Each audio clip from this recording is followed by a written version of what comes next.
Now, pom-poms are really easy to make, as you probably most of you know. And instead of using yarn, I'm actually going to use felting wool, because what it does is it gives this gorgeous, soft, sort of really fluffy finish. And you've probably got wool tops or something similar lying around. Now, you can use a traditional pom-pom maker, or you can make one of your own using the cardboard, but these I love these little pom-pom makers. They are so easy to use once you've done your first one. And what they do is they come like so, these little plastic things, and they actually pull apart once you've cut your pom-pom. So what you do is you open your pom-pom maker up if you're using these, and that's how it opens up. And then all you do is you take a thin strip of your wool top, might just thin that out a little bit more, and you just hold that section there, which is in two parts, and you'll see why in a moment. And you just pop your wool top on there, hold with your finger, and then just start to wrap around the pom-pom maker. And as you can see, you take it right up to the edges. It doesn't need to be too thick. Don't overlap these edges. Just pull it around and keep this wool nice and flat as you do so. And you're just basically filling in the gaps as you would any other pom-pom maker. Bring that round again, thicken it up a little bit, and just sort of fill that. It can be as thick or as thin as you want, but make sure you've got a nice amount of wool on there, and that's it. So you pop that into the center, and then you turn the other side around and you do exactly the same thing again.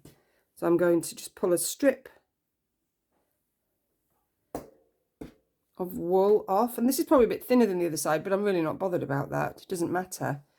And just, if you want, you can twizzle the end just to mat it a little bit, and just hold it there, and don't worry about any loose ends because they're all going to be trimmed later. And just start and wrap that around, and it's so easy using these. Just make sure you don't get anything caught over here, because it makes it difficult when you come to trim it. And if you run out of wool, you can just add more. It doesn't really matter. I've probably been a bit tight with this wool, so I might need to use, I'm going to use some more. So I'm just going to rub that on with my fingers, and it will hold.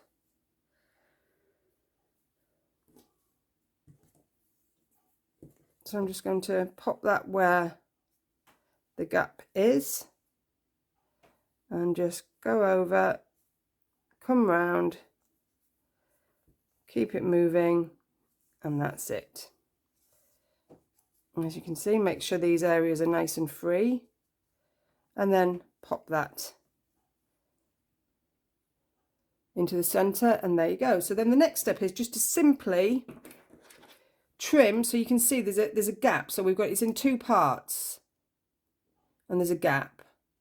So what you do is you cut through that gap, use your needle to find where the plastic is underneath, and just trim away. Just snip that, and it will still stay within the holder.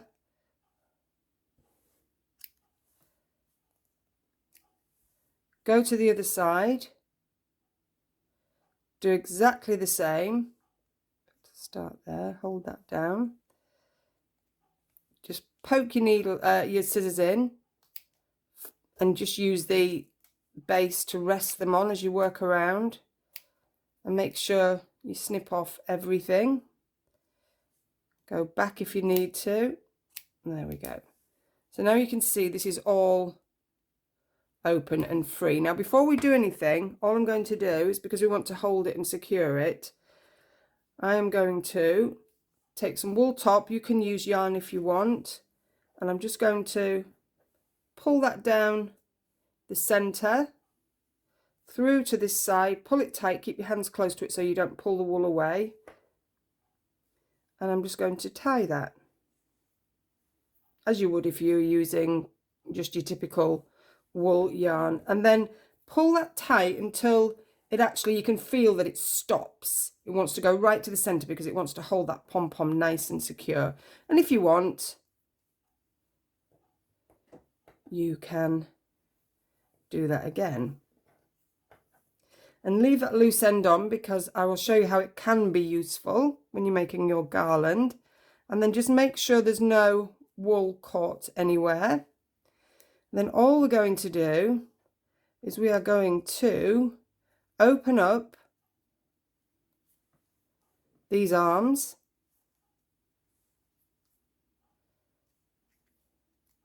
to release the pom-pom,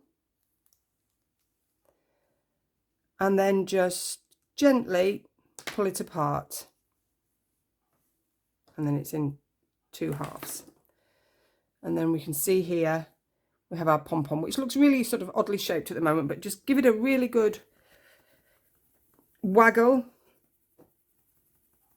in your hand, and then you can see how that shape's formed. Now I quite like them nice and dense. As you can see, this one, I used a bigger Pom Pom Maker for that one. So what I'm going to do now is I'm going to get my mat, actually my topper here, so I can clear the mess once I've trimmed it. So I'm just going to go around and I'm just going to start cutting into it, and don't be frightened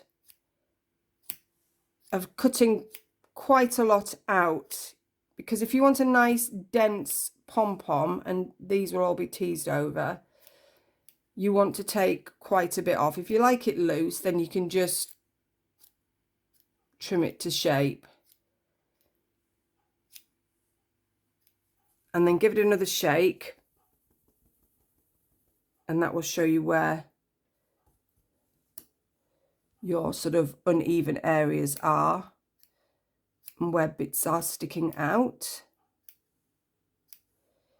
And take your time when doing this. I'm rushing this a bit, so it won't be perfect, but do take your time, because it's worth it. This is the important bit, really. This is how you get these lovely dense pom-poms, and the closer you go to the center, the sort of thicker it becomes, and you can just use your fingers to cover up those gaps, and then give it another shake. You can see that pom-pom's really coming along nicely now, and then I'm just sort of holding that to the light and just tidying it all up. And that is how you do your pom-poms. There we go. And they're so beautiful, and they're so easy to make. And like I said, you know, I've used these on the little wire frame topiary here. I've done a bigger one for the heart topiary on the stick. And then on the actual garland, what I've done is I've made lots of pom-poms and several hearts. And what I've actually done here is I've kept that loose piece of wool, and I've actually felted that into the center of that heart there. No sewing needed at all.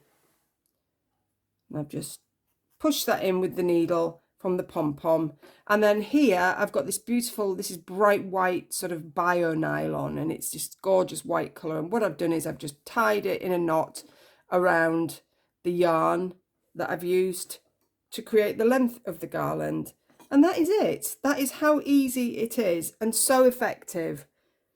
And like I said, you know, pink and white and very traditional, obviously perfect for Valentine's Day, but equally gorgeous in your kids' rooms, your bedroom, and for displays, parties, weddings. You can choose whatever colour theme you wish. So I hope you got a lot out of that. I really enjoyed it. And join me again for the next tutorial. Bye.